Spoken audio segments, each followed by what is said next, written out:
కార్తీక శుద్ధ ఏకాదశి రోజున శ్రీ మహావిష్ణువును పూజించాలి. దీనిని ఉత్థాన ఏకాదశి లేదా ప్రబోధ ఏకాదశి అని కూడా అంటారు.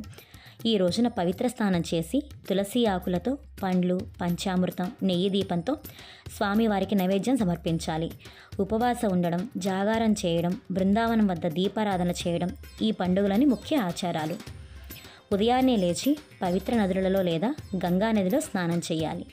తులసి పత్రాలు, 5 రకాల పండ్లు, పంచామృతం, పసుపు, కుంకుమ, నెయ్యి దీపం సిద్ధం చేసుకోవాలి. విష్ణు విగ్రహానికి పసుపు, కుంకుమ, తులసి ఆకులతో అర్చన చేసి పంచామృతంతో అభిషేకం చేయాలి. నెయ్యి లేదా పంచామృతంతో చేసిన నైవేద్యాన్ని సమర్పించాలి.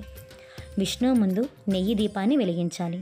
శ్రీ మహావిష్ణువు అనుగ్రహం కోసం ఉపవాసం ఉండాలి. ఈ రోజున ఉల్లి, వెల్లుల్లి, శనగపప్పు, ఆకుకూరల వంటివి తినకూడదు.